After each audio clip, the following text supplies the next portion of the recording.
22 নম্বর file. আগের ফাইলের continuation সপ্তম অধ্যায়, পৃষ্ঠ সংখ্যা 205। সম্রাট চতুর্থ হেনরি। সম্রাট চতুর্থ হেনরি 1056 থেকে 1106 খ্রিস্টাব্দ লে ইনভেস্টিচার বাতিল করতে অস্বীকার করেন। এর ফলে উভয় পক্ষের মধ্যে বিরোধ বাধে। পোপ সম্রাটকে পদচ্যুত করার হুমকি দেন, অন্যদিকে সম্রাট পোপকে পদত্যাগ করার এই আদেশ দেন। আঘাত প্রত্যাঘাতের মধ্যে পোপ হেনরি শাসন ক্ষমতা কেড়ে নেবার কথা বলেন। জার্মানি ও ইটালিতে হেনরির রাজশক্তি অত্যন্ত দুর্বল ছিল।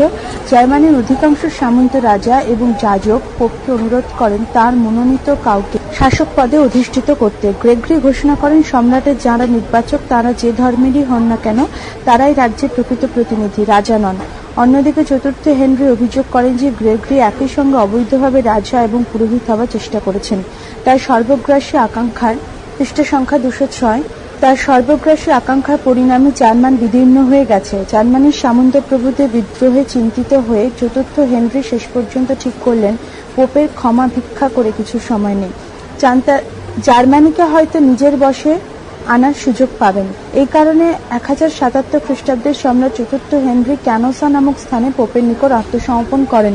পোপ অনিচ্ছা সত্ত্বেও তাঁকে ক্ষমা করেন। হেনরি শীঘ্রই পোপের নির্দেশ অমান্য করে পুনরায় লে ইনভেস্টিচার শুরু করে দেন। শেষ পর্যন্ত উভয়ের মধ্যে যুদ্ধ বাধে এবং দীর্ঘদিন ধরে তা চলতে থাকে। কনকর্ডাট অফ ওয়ার্মস 1122 খ্রিস্টাব্দে চতুর্থ হেনরির পুত্র পঞ্চম হেনরির আমলে ওয়ার্মস নামক স্থানে স্বাক্ষরিত এক সন্ধির দ্বারা এই বিরোধের অবসান ঘটে। এটি কনকর্ডাট অব ওয়ার্মস নামে পরিচিত।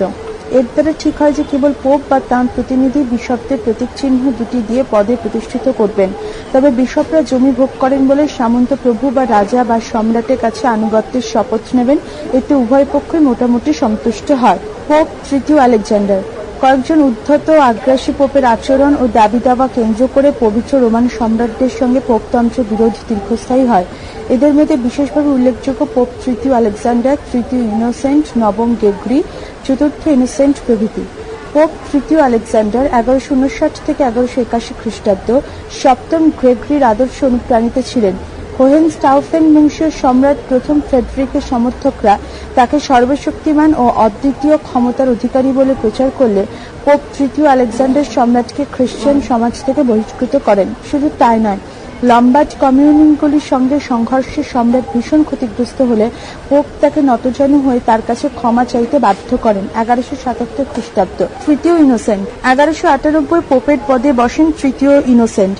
তিনি উজ্জীবিত ছিলেন সপ্তম গ্রেগরি ও তৃতীয় আলেকজান্ডারের আদর্শে। তৃতীয় ইনোসেন্টের মতে পোপের শক্তি অসীম, অবিভাজ্য, অখণ্ড।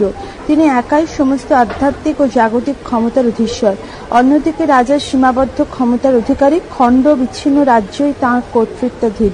পোপের ক্ষমতা কিন্তু কোনো দেশের সীমানায় আবদ্ধ নয়, তা অসীম, মর্তভূমি ও দুলোকে তার সমভাবে পরিব্যাপ্ত।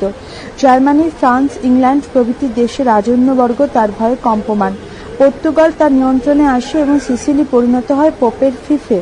পোপ তৃতীয় ইনোসেন্ট বলতেন, ঈশ্বরের যাবতীয় নির্দেশ আসে একমাত্র পোপের মাধ্যমে।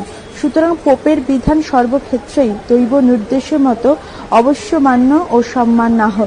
Aragon, Hungary, Galicia, Serbia, Croatia ও বুলগেরিয়া রাজারা ছিলেন তৃতীয় ইনোসেন্টের আজ্ঞাবহ, কিন্তু পোপ বুঝতে পারেননি যে এদের বিনতি শিকার ছিল সাময়িক, কৃত্রিম ও স্বতঃস্ফূর্ততা রহিত। তিনি মনে করতেন যে পৃথিবীর সরকার মানে ঈশ্বরতন্ত্র, এবং ঈশ্বরতন্ত্র ভগবানের প্রতিনিধি হলেন রাজা, নন পোপ। পৃথিবী ঈশ্বরের নগরী এবং সেই নগরের রাজধানী হল রোম। যে নিষ্ঠুরতার সঙ্গে তিনি চতুর্থ ক্রুসেড পরিচালনা করেছিলেন তাতে জনগণের সহানুভূতির পরিবর্তে ক্রোধের উদ্রেক করেছিল। তিনি অ্যালবায়োজেনেসেসদের বিরুদ্ধে যে নির্মম ব্যবহার করেছিলেন, পৃষ্ঠ সংখ্যা 207, যে নির্মম ব্যবহার করেছিলেন তাতে সমগ্র দক্ষিণ ফ্রান্স তাঁর বিরুদ্ধে গিয়েছিল। ইংল্যান্ডের রাজা জনের বিরুদ্ধে তিনি যেভাবে সাফল্য লাভ করেন তাতে তাঁর সম্পর্কে ইংল্যান্ডের জনগণের মনে বিক্ষোভ সৃষ্টি করেছিল। এই সময় পোপের আধ্যাত্মিক শক্তি হ্রাস পেলেও কতকগুলি গুরুত্বপূর্ণ অনুশাসন, আচার আচরণ প্রবর্তিত হয়। অষ্টম বনিফেস। ত্রয়োদশ শতকের শেষ দিকে পোপ অষ্টম বনিফেস 1294 থেকে 1303 খ্রিস্টাব্দ ঘোষণা করেছিলেন পোপ ঈশ্বরের কার্যনির্বাহ করতে পারেন। পবিত্র রোমান সম্রাট দ্বিতীয় ফ্রেডরিক 1220 থেকে 1250 খ্রিস্টাব্দ পোপের সঙ্গে বিবাদে লিপ্ত হতে আদৌ ইচ্ছুক ছিলেন না। ফ্রেডরিক পোপকে কথা দিয়েছিলেন যে তিনি ক্রুসেডে যোগ দেবেন, কিন্তু নানা অজুহাতে তিনি বারবার তা এড়িয়ে যেতে থাকেন। পোপের অতিরিক্ত উচ্চ আশাপ্রসূত দাবির তিনি বিরোধিতা করেন।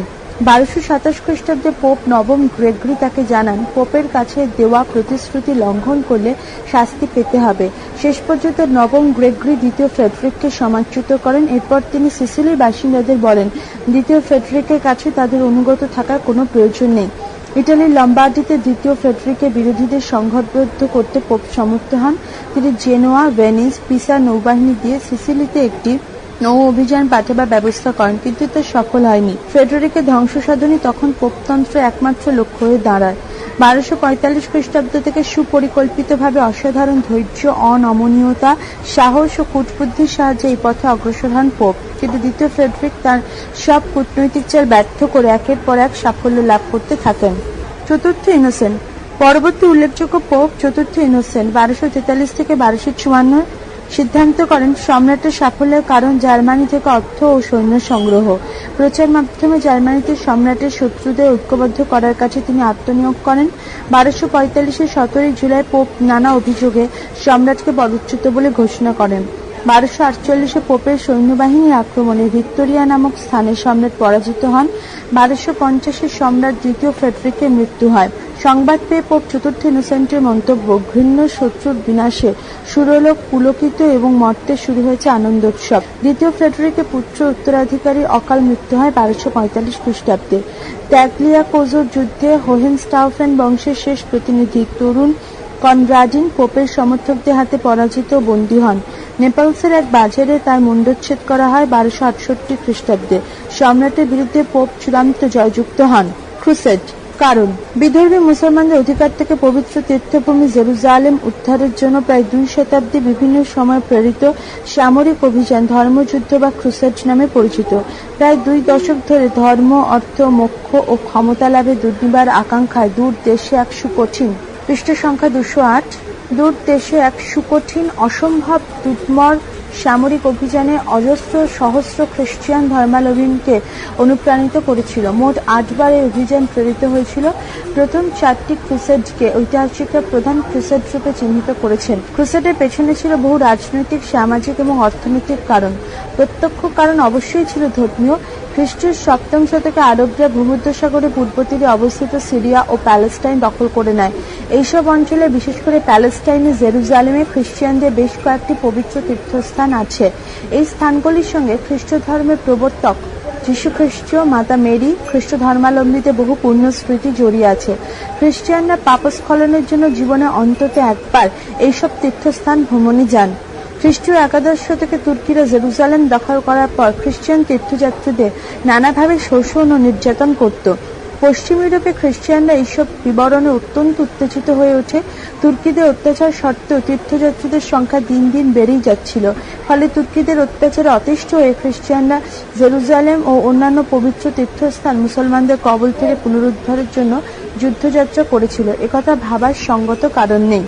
ধর্মীয় প্রচার। ক্রুসেডের প্রকৃত কারণ ছিল পোপদের ক্ষমতালিপ্সের, সামন্তদের রাজ্য জয় ও লুটপাটের আকাঙ্ক্ষা এবং ইটালীয় বণিকদের পূর্ব দেশে বাণিজ্য বিস্তারের পরিকল্পনা।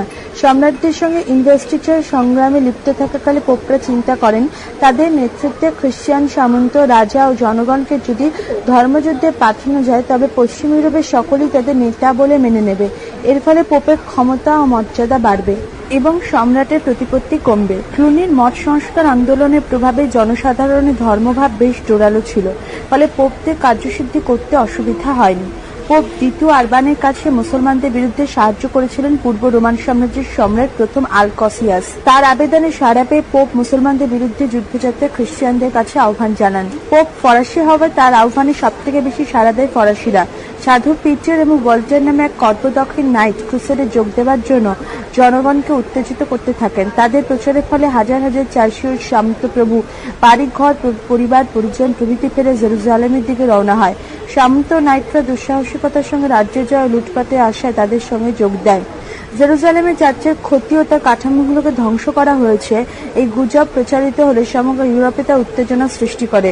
এই উত্তেজনা থেকে ধর্ম রক্ষার জন্য, ধর্মস্থানে পবিত্রতা রক্ষার জন্য ইউরোপে খাত্র শনি চঞ্চল হয়ে উঠল। যীশু খ্রিস্টকে কল্পিত রথের সারথি করে ধর্মের জন্য অস্ত্র হাতে তুলে নেওয়া হলো। অর্থনৈতিক কারণ, ভূমধ্যসাগরে পূর্ব তীরস্থ দেশগুলি তুর্কিরা দখল করে নেওয়ার পর এশিয়ার সঙ্গে ইউরোপের স্থলপথে বাণিজ্য বন্ধ হয়েছিল। ভূমধ্যসাগর কার্যত একটি মুসলিম হ্রদে পরিণত হয়, ফলে মুসলমান বণিকদের পক্ষে অত্যন্ত চড়া দামে ইউরোপীয়দের কাছে প্রাচ্যের মশলাপাতি ও বিলাসদ্রব্যাদি বিক্রি করা সম্ভবপর হয়। একাদশ থেকে দ্বিতীয়ার্ধে সিসিলি ও স্পেন এবং ভূমধ্যসাগরে কিছু দ্বীপ খ্রিস্টানদের দখলে আসে। পশ্চিম ভূমধ্যসাগরে নিয়ন্ত্রণ স্থাপনের পর ভূমধ্যসাগরের পূর্বাংশ পুনরুদ্ধার করতে ইটালির বণিকরা ক্রুসেডারদের সর্বতোভাবে সাহায্য করতে এগিয়ে আসে। পোপ দ্বিতীয় আরবান জেনোয়ার কাছে সাহায্যের আবেদন করলে জেনোয়া ও ইটালির অন্যান্য নগরীতে সাগ্রহে সাড়া দেয়। পৃষ্ঠা সংখ্যা 209।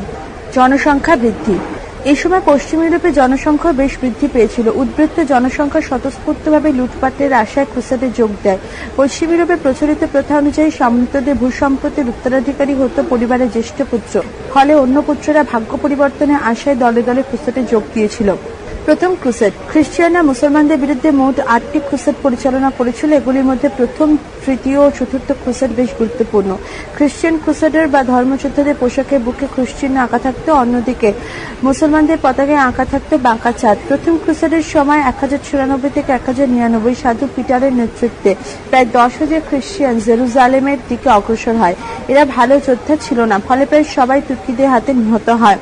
এরপর 25 থেকে 30,000 খ্রিস্টান সৈন্য পূর্ব রোমান সম্রাটের সাহায্যে অ্যান্টিওক ও জেরুজালেমের 1099 খ্রিস্টাব্দে দখল করে। ক্রুসেডগুলির মধ্যে প্রথম ক্রুসেডটি সবচেয়ে সফল হয়েছিল। জেরুজালেমে শীঘ্রই ল্যাটিন কিংডম অব জেরুজালেম নামে একটি খ্রিস্টান রাজ্য প্রতিষ্ঠিত হয়। দ্বিতীয় ক্রুসেড। এই রাজ্যে এডেসা নামক গুরুত্বপূর্ণ স্থানটি মুসলমানরা দখল করে নিলে শুরু হয় দ্বিতীয় ক্রুসেড।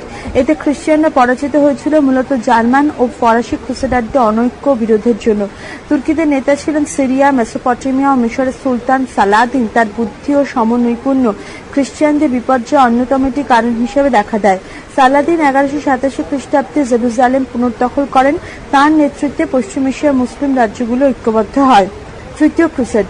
জেরুজালেমের পতনের সংবাদে ইউরোপে খ্রিস্টানদের মধ্যে প্রচন্ড আলোড়ন দেখা দেয়। মুসলমানদের বিরুদ্ধে শুরু হয় তৃতীয় ক্রুসেড 1187 থেকে 1192 খ্রিস্টাব্দ। এতে নেতৃত্ব দেন পবিত্র রোমান সম্রাট প্রথম ফ্রেডরিক বা ফ্রেডরিক বারবারোসা। বারবারোসার কথাটির অর্থ হল লাল গোঁফ যুক্ত। ফ্রান্সের রাজা ফিলিপ অগাস্টাস এবং ইংল্যান্ডের রাজা রিচার্ড দ্য লায়ন হার্টেড বা সিংহ হৃদয় রিচার্ড নামে তিনি পরিচিত ছিলেন। তার বীরত্ব ইউরোপে সুপরিচিত ছিল। দুঃখের বিষয়, একটি নদী পেরোবার সময় ফ্রেডরিক বারবারোসা জলে ডুবে মারা যান। রিচার্ডের সঙ্গে ঝগড়াঝাটি করে ফিলিপ অগাস্টাস ফ্রান্সে ফিরে যান। যুদ্ধক্ষেত্রে থাকলেন কেবল রিচার্ড। একাই তার নাইটদের নিয়ে প্রবল বিক্রমে সালাদিনের বিরুদ্ধে যুদ্ধ চালান, কিন্তু প্যালেস্টাইনে কিছু অংশ দখল করলেও তিনি শেষ পর্যন্ত জেরুজালেম অধিকার করতে না পেরে সালাদিনের সঙ্গে সন্ধি করতে বাধ্য হন। রিচার্ডের বিরুদ্ধে সালাদিন মুগ্ধ হয়েছিলেন। সন্ধির শর্ত অনুযায়ী ধর্মযোদ্ধাদের অধিকৃত অঞ্চল তাদের হাতেই থাকে। খ্রিস্টান তীর্থযাত্রীরা নির্বিঘ্নে জেরুজালেমের পবিত্র স্থানসমূহ দর্শন করার প্রতিশ্রুতি লাভ করেন। পৃষ্ঠা সংখ্যা 210। চতুর্থ ক্রুসেড। পোপ তৃতীয় ইনোসেন্ট চতুর্থ ক্রুসেডের ডাক দেন 1202 থেকে 1204 খ্রিস্টাব্দ। এটিরও উদ্দেশ্য ছিল জেরুজালেমের পুনরুদ্ধার। এই ক্রুসেড অবশ্য সম্পূর্ণ লক্ষ্যভ্রষ্ট হয়। ইটালির ভেনিস নগরীর বণিকরা নিজেদের জাহাজে করে ধর্মযোদ্ধাদের কনস্টান্টিনোপলে পৌঁছে দেয়। পূর্ব রোমান সাম্রাজ্যের রাজধানী কনস্টান্টিনোপলকে তারা তাদের বাণিজ্যিক প্রতিদ্বন্দ্বী বলে ভাবত। কনস্টান্টিনোপলকে ধ্বংস করতে পারে তাদের প্রচুর লাভের সম্ভাবনা ছিল। বণিকরা এই কারণে কনস্টান্টিনোপল আক্রমণ করার জন্য ধর্মযোদ্ধাদের উস্কানি দিতে থাকে। ধর্মযোদ্ধারা কনস্টান্টিনোপল দখল ও লুট করে। জেরুজালেম দখল করার চেষ্টা না করে একটি খ্রিস্টান শহর দখল ও লুট করে ধর্মযোদ্ধারা বিরূপ সমালোচনার শিকার হয়। পঞ্চম ক্রুসেড। পঞ্চম ক্রুসেড শিশুদের ক্রুসেড 1217 খ্রিস্টাব্দ নামের কলঙ্ক বহন করে। যাদের নেতৃত্বে এই ক্রুসেড পরিচালিত হয়েছিল তারা মনে করতেন চতুর্থ ক্রুসেডের সময় বড়রা যে ঘৃণ্য আচরণ করেছিল ছোটরা তা করবে না। তারা জেরুজালেম দখল করার জন্য মরণপণ করে লড়বে। নিকোলাস নামে এক তরুণ জার্মানির নেতৃত্বে বাচ্চারা সদরে জেরুজালেমের দিকে অগ্রসর হয়। পথে রোগে ও ক্ষুধার তাড়নায় বহু শিশু মারা যায়। বাকিদের তুর্কিরা বন্দী করে দাসদাসী হিসেবে বিক্রি করে। ষষ্ঠ ও সপ্তম ক্রুসেড। এরপরও ষষ্ঠ 1228 খ্রিস্টাব্দ এবং সপ্তম ক্রুসেড 1270 খ্রিস্টাব্দ পরিচালিত হয় জেরুজালেম পুনরুদ্ধারের জন্য, কিন্তু জেরুজালেম খ্রিস্টানদের কাছে অধরাই রইল। ক্রুসেডের ফলাফল। ক্রুসেডের উদ্দেশ্য সম্পূর্ণ ব্যর্থ হয়েছিল। ক্রুসেডাররা জেরুজালেম পুনরুদ্ধার করতে পারেনি। তা সত্ত্বেও একথা স্বীকার করতেই হবে যে মধ্যযুগে ইউরোপের সমাজের সব স্তরই ক্রুসেডগুলির দ্বারা গভীরভাবে প্রভাবিত হয়েছিল। বহু সামন্ত প্রভু ক্রুসেডগুলোতে যোগ দিয়ে মৃত্যুবরণ করে। ক্রুসেডে যোগ দেবার আগে অনেকে তাদের জমিজমা বিক্রি করে দেয়। কেউ কেউ অর্থের বদলে সার্ফদের মুক্তি দিয়েছিল। এইভাবে সামন্তরা দুর্বল হয়ে পড়ে। রাজন্যবর্গ অবশিষ্ট সামন্তদের ক্ষমতা সহজেই চূর্ণ করতে সক্ষম হন। পশ্চিম ইউরোপের সামন্ত ব্যবস্থার পতন ঘটে। বহু সার্ফ ও ধর্মযুদ্ধে যোগ দিয়েছিল। অনেকে অর্থের বিনিময়ে মুক্তি লাভ করেছিল। বহু প্রাক্তন সার্ফ নগরগুলিতে গিয়ে স্বাধীন শ্রমিক বা কারিগরে পরিণত হয়। সার্ফ বা দাসপ্রথার অবসানে ক্রুসেড গুরুত্বপূর্ণ ভূমিকা পালন করে। ক্রুসেডে যে পথে অগ্রসর হয় তা পার্শ্ববর্তী অঞ্চলগুলি অর্থনৈতিকভাবে সুসমৃদ্ধ হয়। এইসব পথে বেশ কয়েকটি নগরও স্থাপিত হয়। প্রাচ্যের সঙ্গে ব্যবসা বাণিজ্যের সুযোগ পেয়ে ইটালির নৌশক্তি সম্পন্ন নগরগুলো অত্যন্ত ধনী হয়ে ওঠে। এগুলির মধ্যে বিশেষভাবে উল্লেখযোগ্য ভেনিস, জেনোয়া, ফ্লোরেন্স প্রভৃতি। সামন্তপ্রভুরা ক্রুসেডে গেলে তাদের স্ত্রীরা জমিদারি দেখাশোনা করতে থাকে। এর ফলে সমাজে নারী জাতির মর্যাদা বৃদ্ধি পায়। ক্রুসেডগুলোর সময় মুসলমান ও খ্রিস্টান উভয় পক্ষের চরম নৃশংসতা পরিচয় দেয়। এর ফলে উভয়ের মধ্যে ঘোর বিদ্বেষ ও শত্রুতার সম্পর্ক গড়ে ওঠে। চতুর্থ ক্রুসেডের সময় ধর্মযোদ্ধারা কনস্টান্টিনোপল নিঃশেষে লুট করায় সেখানকার বাসিন্দারা পশ্চিম রোমান সাম্রাজ্যে খ্রিস্টানদের কঠোরভাবে ঘৃণা করতে শুরু করে। পৃষ্ঠ সংখ্যা 211। জনচিত্ত উন্মাদনা জাগিয়ে তাদের ক্রুসেডে সামিল করার জন্য পোপের প্রতিনিধিরা তুর্কি মুসলমানদের সম্পর্কে সম্পূর্ণ মিথ্যা বা অর্ধসত্য অভিযোগ করায় পশ্চিম ইউরোপে বিধর্মী ও বিদেশিদের বিরুদ্ধে তীব্র উত্তেজনা ছড়ায়। বহু জায়গায় ইহুদি নিধন এবং বিদেশিরা নির্যাতিত হতে থাকে। ক্রুসেডের সময় পোপতন্ত্রের ক্ষমতা ও মর্যাদা তুঙ্গে ওঠে। চতুর্থ ক্রুসেডের ব্যর্থতা পোপতন্ত্রকে ক্ষতিগ্রস্ত করে। ক্রুসেডের সময় জনগণের উপর নানা কর বসিয়ে অর্থের বিনিময়ে ক্রুসেডে যোগদানের দায়িত্ব থেকে অনেককে অব্যাহতি দিয়ে চার্চ প্রচুর অর্থোপার্জন করেছিল। জনগণ এসব ভালো চোখে দেখেনি। প্রাচ্যের চিন্তাধারা সংস্পর্শে এসে তারা পোপের নানা কাজের যৌক্তিকতা সম্পর্কে প্রশ্ন তুলতে শুরু করে। সামন্ত শ্রেণীর দুর্বলতার সুযোগ নিয়ে রাজন্যবর্গ শক্তিশালী হয়ে ওঠে। মৃত ও নিরুদ্দেশ সামন্তদের বিষয় সম্পত্তিগুলি রাজের হস্তগত হয়। ক্রুসেডের সময় ফ্রান্স, ইংল্যান্ড ও নরওয়ের প্রজাদের কাছ থেকে সালাদিন তাইদ নামে একটি কর আদায় করতে শুরু করেন। সামন্ত প্রভুরা ক্রুসেডে যোগদানে প্রাক্কালে নগদ অর্থের বিনিময়ে নগরগুলোতে তাদের বিশেষ অধিকারের দাবিগুলি পরিত্যাগ করে। এর ফলে নগরগুলি কার্যত স্বাধীনভাবে তাদের বিকাশ ঘটাতে পারে। ক্রুসেডগুলোতে অসংখ্য ব্যক্তির প্রাণহানি সত্ত্বেও তাদের শোচনীয় ব্যর্থতা ইউরোপের বেশ কয়েকটি অঞ্চলের জনগণকে ক্রুসেড বিরোধী করে তোলে। জার্মানি ও ফ্রান্সে শুরু হয় কাউন্টার ক্রুসেড বা ধর্মযুদ্ধ বিরোধী আন্দোলন। ক্রুসেডগুলির ফলে ভূমধ্যসাগরে মুসলমানদের প্রাধান্য বিনষ্ট হয় এবং ইটালির বণিকরা প্রাচ্যের সঙ্গে একচেটিয়া বাণিজ্যের দৌলতে অপরিসীম বৃত্তের অধিকারী হয়। উপকূলীয় বন্দরগুলি প্রয়োজনে ইউরোপের নানা অঞ্চলে বেশ কিছু নতুন নগরে পত্তন হয়। ইউরোপীয়রা মুসলমানদের কাছ থেকে কম্পাস ও জাহাজ চালানোর ব্যবহার শিখে যথেষ্ট উপকৃত হয়। বহির্বাণিজ্য আশাতীতভাবে সম্প্রসারিত হওয়ায় পশ্চিম ইউরোপীয় দেশগুলি, বিশেষ করে ইটালির নগররাষ্ট্রসমূহ বড় বড় বাণিজ্য তরী নির্মাণ করতে শুরু করে। ক্রুসেডগুলি পশ্চিম ইউরোপের খ্রিস্টানদের মানসিক দিগন্তের বিস্তার ঘটায়, তাদের কুসংস্কার মুক্ত দুঃসাহসীও করে তোলে। ক্রুসেডারদের বীরত্ব, ত্যাগ স্বীকার ও বিচিত্র অভিজ্ঞতার বিবরণ ইউরোপের সাহিত্য ও সংস্কৃতিকে গভীরভাবে প্রভাবিত করেছিল। মুসলমানদের চিকিৎসার ব্যাপারে অসাধারণ দক্ষতা খ্রিস্টানদের মুগ্ধ করে। তারা মুসলমানদের কাছ থেকে সুন্দর ব্যবহার, বীজগণিত ও প্রাচ্যের দর্শন, মুসলমানদের কাছ থেকে তারা পেয়েছিল আরবি ভাষা অ্যারিস্টটলের গ্রন্থাদি অনুবাদ। ক্রুসেডের সময় পশ্চিম ইউরোপে খ্রিস্টানরা মুসলমানদের উন্নত সভ্যতা ও বিলাসবহুল জীবনযাত্রার সংস্পর্শে আসে। তারা মুসলমান এবং পূর্ব রোমান সাম্রাজ্যের বিত্তবান শ্রেণীর সংস্পর্শে এসে বহু নতুন ধরনের খাদ্য, ফলমূল, মশলা, কাগজ, চিনি, কাচের জিনিসপত্র, মসলিন, ওষুধপত্র, রং, পোশাক, বিলাসদ্রব্য, আসবাবপত্র, শিল্প, স্থাপত্যরীতি, বিজ্ঞান প্রভৃতির সম্পর্কে জ্ঞান লাভ করেন। প্রাচ্যদ্রব্যে বিত্তবান খ্রিস্টানদের ঘর ভরে যায়। বহু বিদেশি শব্দ গ্রহণ করায় পশ্চিম ইউরোপের ভাষাগুলো সমৃদ্ধ হয়ে ওঠে। এশিয়ার নানা বিচিত্র জীবজন্তুর পরিচয় পেয়ে ক্রুসেডরা মুগ্ধ হয়। ক্রুসেডের প্রাক্কালে নগরগুলি বিত্তবান ব্যক্তি বা বণিকরা সামন্ত প্রভুদের কাছ থেকে জমিজমা কিনে নিয়ে ভূসম্পত্তির মালিক হয়ে বসে। বাণিজ্যের অভূতপূর্ব বিকাশের ফলে পশ্চিম ইউরোপে মধ্যবিত্ত শ্রেণীর উদ্ভব ঘটে। বণিক, পৃষ্ঠ সংখ্যা 212। দোকানদার, বিভিন্ন শিল্পে নিযুক্ত কারিগর প্রভৃতি শ্রেণীভুক্ত ছিল। পূর্বে কৃষির প্রয়োজনে শিল্প গড়ে উঠত। ক্রুসেডের সময় থেকে বাজারের চাহিদা মেটাতে পশ্চিম ইউরোপে বহু নতুন কুটির শিল্প গড়ে ওঠে, যার সঙ্গে চাষবাসের কোনো প্রত্যক্ষ সম্পর্ক ছিল না। এইভাবে কৃষি নির্ভর অর্থনীতি পরিবর্তন সূচিত হয় এবং পুঁজিবাদী অর্থনীতির পথ প্রশস্ত হতে থাকে। গ আরব দুনিয়া বিশ্বজনীন খলিফাতন্ত্র। আরব দেশ এশিয়ার উত্তর পশ্চিম ভাগে অবস্থিত। এদেশে অধিকাংশই মরুভূমির জনসংখ্যা খুব বেশি নয়। এই মরুময় দেশে আবির্ভূত হন ইসলাম ধর্মের প্রবর্তক পয়গম্বর হযরত মুহাম্মদ। তার দ্বারা অনুপ্রাণিত আরবরা শুধু এক বিশ্বব্যাপী ধর্ম ও বিশাল সাম্রাজ্য স্থাপন করেনি, তারা পৃথিবীকে দিয়েছে এক নতুন ধরনের সভ্যতা ও সংস্কৃতি। খলিফা পদের সৃষ্টি। হযরত মুহাম্মদ কোন উত্তরাধিকারী মনোনীত করে যাননি, ফলে 632 খ্রিস্টাব্দে তার তিরোধাবের পর কে মুসলমানদের নেতা হবেন তা নিয়ে মতভেদ দেখা যায়। শেষ পর্যন্ত মুসলিম সম্প্রদায়ের উপরে নেতা নির্বাচনের দায়িত্ব বর্তায়। ঠিক হয় সম্প্রদায় নির্বাচিত নেতা খলিফা বা মুসলমানদের ধর্মগুরু বলে গণ্য হবেন। তিনি হবেন রাসূল বা পয়গম্বরের ডেপুটি। এইভাবে সৃষ্টি হয় খিলাফ বা খিলাফত বা ক্যালিফাতে। আবু বকর প্রথম খলিফার পদে আসীন হন মুহাম্মদের শ্বশুর, তার প্রথম শিষ্য এবং আজীবন সঙ্গী কোটিপতি আবু বকর। 632 থেকে 634 খ্রিস্টাব্দ তিনি ইসলামের প্রচারার্থে তাঁর সর্বস্ব দান করেছিলেন। পয়গম্বরের মৃত্যুর পর নবদীক্ষিত বহু আরব মুসলমান আবার পৌত্তলিকতা বিশ্বাস করতে শুরু করে এবং আরব রাষ্ট্রের বিরুদ্ধে নানা বিদ্রোহ ঘটে। বহু ভণ্ড পুরুষ ও নারী নিজেদের ঈশ্বরে প্রেরিত ব্যক্তি বলে দাবি করে আরবদের বিভ্রান্ত করতে থাকেন। মুসলমানদের শত্রু খ্রিস্টান ও ইহুদিরাও মাথাচাড়া দেয়। এই জটিল পরিস্থিতি সামাল দেন প্রথম খলিফা আবু বকর।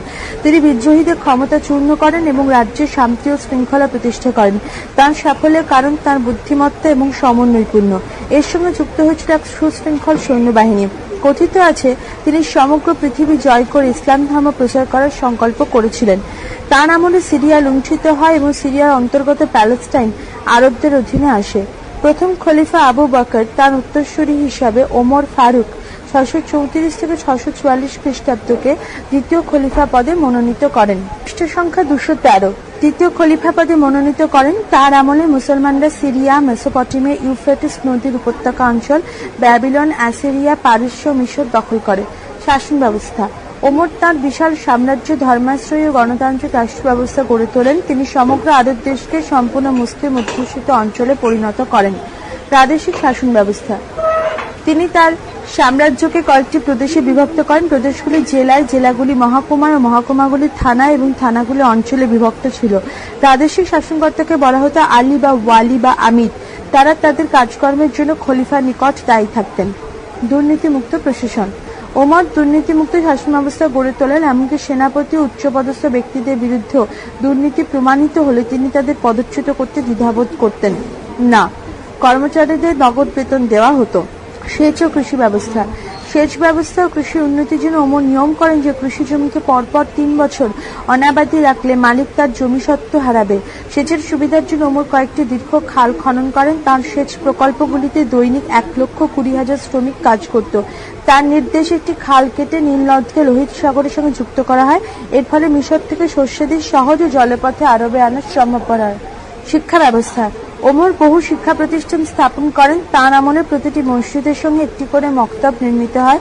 মক্তবগুলি ছিল শিক্ষার আদি কেন্দ্র। সামরিক প্রশাসন। ওমর সাম্রাজ্যের বিভিন্ন অংশে 9টি সামরিক ঘাঁটি স্থাপন করেন। প্রতিটি ঘাঁটিতে পদাতিক সৈন্য ছাড়াও সর্বদা 4000 অশ্বারোহী সৈনিক মোতায়েন থাকত। তীর, ধনুক, বর্ষা ও তরবারি ছিল সৈন্যদের প্রধান অস্ত্র। সৈন্যরা লোহার তৈরি বর্ম ব্যবহার করত। তারা ছিল প্রচন্ড মনোবলের অধিকারী ও মৃত্যু ভয়হীন। বিচার ব্যবস্থা। খলিফা হবার আগে ওমর দুবার আরব দেশের প্রধান বিচারক পদে নিযুক্ত ছিলেন। তিনি ন্যায় বিচারের ওপর সর্বাধিক গুরুত্ব আরোপ করতেন। বিচার বিভাগকে তিনি স্বাধীন ও নিরপেক্ষ প্রতিষ্ঠানে পরিণত করেন। তিনি তার উপদেষ্টাদের সঙ্গে পরামর্শ করে সৎ চরিত্র জ্ঞানী গুণীদের বিচারক হিসেবে নিয়োগ করতেন। বিচারকরা তাদের কাজকর্মের জন্য খলিফার কাছে দায়ী থাকতেন। বিচারকরা যাতে সৎ পথে থাকেন সেজন্য তাদের মোটা মাইনে দেওয়া হতো। খলিফা ছিলেন দেশের প্রধান বিচারক। তিনি ইচ্ছা করলে নিম্ন আদালতের রায় পুনর্বিবেচনা করতে পারতেন। বিচারের সময় বিচারকরা নির্ভর করতেন কোরআন, হাদিস এবং নিজের বিবেকের উপর। অমুসলমানদের তাদের ধর্মমত অনুযায়ী বিচার করতে হতো। পুলিশ। ওমর তার সাম্রাজ্যে পুলিশি ব্যবস্থা প্রবর্তন করেন। এই বিভাগে কর্মচারীদের বলা হতো শান্তিরক্ষী বাহিনী। তাদের প্রধান কাজ ছিল প্রজাবর্গের জীবন ও সম্পত্তি রক্ষা করা এবং অপরাধমূলক কার্যকলাপ কঠোর হস্তে দমন করা। শাস্তিপ্রাপ্ত অপরাধীদের জন্য কারাগার স্থাপিত হয়। ওমর নির্বাসন দণ্ডেরও প্রচলন করেছিলেন। পৃষ্ঠ সংখ্যা 214। উপদেষ্টা পর্ষদ। ওমর খলিফাদের পরামর্শ দানের জন্য একটি উপদেষ্টা পরিষদ বা মজলিস উস শুরা গঠন করেন। রাজস্ব বিভাগ। ওমর রাজস্ব আদায়ের জন্য একটি পৃথক বিভাগ স্থাপন করেন। তার উদ্যোগে সরকারি কোষাগার স্থাপিত হয়। তিনি জমি জরিপ করে জমির উৎকর্ষ অপকর্ষ বিচার করে খাজনা ধার্য করতেন। তার আয়ের প্রধান উৎস ছিল ভূমি রাজস্ব, বাণিজ্য শুল্ক, জিজিয়া, মুসলমানদের দেওয়া জাকাত বা গরিব কর, লুণ্ঠিত সম্পদ, রাষ্ট্রীয় জমির আয় প্রভৃতি। ওমর জায়গির প্রথা তুলে দেন এবং লোক গণনা প্রবর্তন করেন। আবু লুলু নামে একজন বার্ষিক খ্রিস্টানের ছুরিকাঘাতে খলিফা ওমরের মৃত্যু হয় 644 খ্রিস্টাব্দে। তার মৃত্যুর পর ইসলামিক জগতে অপূরণীয় ক্ষতি হয়েছিল। ঐতিহাসিক ভিত্তি বলেন খলিফা ওমরের স্থান হযরত মুহাম্মদের পরে। একজন খলিফার যে সমস্ত গুণাবলী থাকা প্রয়োজন তিনি তার অধিকারী ছিলেন। তার নিষ্কলুষ চরিত্র সমস্ত ধর্মভীরু মানুষের আদর্শ স্বরূপ। ওসমান তৃতীয় খলিফা ওসমানের আমলে তার সৈন্যবাহিনী পারস্যের একাধিক বিদ্রোহ দমন করেন। বাইজান্টাইন সাম্রাজ্যের আক্রমণ থেকে তারা সিরিয়াকে রক্ষা করেছিল। খলিফার বাহিনী মার্ভ, বাল্ক প্রভৃতি অঞ্চল অধিকার করে। ইরান, কাবুল, গজনি, কিরমান, মাকরান, সিজিস্তান প্রভৃতি অঞ্চলে অচিরেই খলিফা পদানত হয়। খলিফা ওসমানের সৈন্যরা এশিয়া মাইনর, আর্মেনিয়া ও তাজাকিস্তানও দখল করে। কাস্পিয়ান সাগরের পূর্ব তীর এবং কনস্টান্টিনোপলের পার্শ্ববর্তী অঞ্চলগুলি খলিফার অধিকারে আসে। বাইজান্টাইন সমেত মিশরে আলেকজান্দ্রিয়া সক্রিয়ভাবে দখল করলেও মুসলিম বাহিনী তা পুনরুদ্ধারে সক্ষম হয়। কার্থেজ ও ত্রিপোলিও খলিফার অধীনে আসে। মুসলিম নৌবাহিনী সাইপ্রাস, রোডস, সিসিলি এবং ভূমধ্যসাগরে আরও কিছু দ্বীপ দখল করে। শেষ পর্যন্ত কিছু ষড়যন্ত্রী মুসলমানের আক্রমণে 656 খ্রিস্টাব্দের 17 জুন খলিফা ওসমান নিহত হন। আলী পরবর্তী খলিফা আলী 656 থেকে 661 খ্রিস্টাব্দ ছিলেন হযরত মুহাম্মদের কন্যা ফাতেমার স্বামী। তার রাজত্বকালে গৃহযুদ্ধের সূচনা হয় এবং রাজ্যের সর্বোচ্চ অশান্তি ও বিশৃঙ্খলা দেখা দেয়। সিরিয়ার শাসনকর্তা মুরাবিয়া ছিলেন খলিফা বিরোধী মূল ষড়যন্ত্রী। 661 খ্রিস্টাব্দে 24 জানুয়ারি খলিফা আলী একটি মসজিদে নিহত হন। এর ফলে সৎ খলিফাদের আমলের খোলাফায়ে রাশিদিন সমাপ্তি ঘটে। ইসলামের প্রকৃত খিলাফত ব্যবস্থা রহিত হয়। ইমাম হাসান আলী নিহত হওয়ার পর তার পুত্র ইমাম হাসান খলিফা হন। সিরিয়ার শাসক মুয়ারিয়া তাকে পরাজিত করা ইমাম হাসান মোরাবিয়াকে খলিফা পদ ছেড়ে দেন। মোরাবিয়ার বংশধররা পরবর্তী 90 বছর রাজত্ব শাসন করেন। তারা উমাইয়াদ বংশ নামে পরিচিত। শিয়া ও সুন্নি বিভাজন। মোরাবিয়ার পুত্র ইয়াজিদ বা এজিদের ষড়যন্ত্রে ইমাম হাসানকে বিষ প্রয়োগে হত্যা করা হয়। হাসানের ভাই হোসেনও নিহত হন। আলীর পুত্রদের সমর্থকরা শিয়া এবং এজিদের পক্ষীয় লোকেরা সুন্নি নামে পরিচিত হন। পৃষ্ঠ সংখ্যা 215। উমাইয়াদ বংশের প্রতিষ্ঠা। 661 খ্রিস্টাব্দ থেকে মোরাবিয়া দামাস্কাসে তার রাজধানী স্থাপন করে রাজত্ব চালাতে থাকেন। তিনি বাইজান্টাইন সাম্রাজ্যের রীতিনীতি ও শাসন ব্যবস্থা অনুসরণ করেন। উমাইয়াদ শাসনকাল। উমাইয়াদ শাসনকালের অধিকাংশ সময় জুড়ে খলিফারা ছিলেন প্রশাসনিক ক্ষেত্রে উদাসীন, বিলাসপরায়ণ। ফলে রাজ্যের সর্বোচ্চ চরম বিশৃঙ্খলা অরাজকতা সৃষ্টি হয়। সৈন্যরা নিয়মিত বেতন পেত না বলে যুদ্ধ হয়। রাজ্যের শিয়ারা উমাইয়াদদের বিরোধিতা করে। অ-আরবীয় মুসলমানরা রাজ্যে মর্যাদার অভাবে শাসকদের প্রতি বিরূপ হয়। আব্বাসিদ বংশের প্রতিষ্ঠা। 750 খ্রিস্টাব্দে উমাইয়াদ বংশের শেষ খলিফা দ্বিতীয় মারওয়ানকে জাবের যুদ্ধে পরাজিত করে আল সুফা প্রতিষ্ঠা করেন আব্বাসিদি বংশ। এরা ছিলেন হযরত মুহাম্মদের কাকা আব্বাসের বংশধর। এই ঘটনার মাধ্যমে প্রকৃত খিলাফতের পুনঃপ্রতিষ্ঠা ঘটেছে বলে সমসাময়িকরা অভিনন্দন জানান। তবে উমাইয়াদ বংশের সমর্থকরা দীর্ঘকাল আব্বাসিদিদের প্রতি আনুগত্য প্রকাশ করেনি। বস্তুত আব্বাসিদ শাসনকালে সর্বপ্রথম খিলাফত ও ইসলামের অভিন্নতা রাষ্ট্র হয়। স্পেন, উত্তর আফ্রিকা, ওমান, সিন্ধু দেশ এমনকি খোরসানও নতুন খলিফা বংশকে স্বীকৃতি জানায়নি। পরবর্তী অংশ পরবর্তী ফাইলে।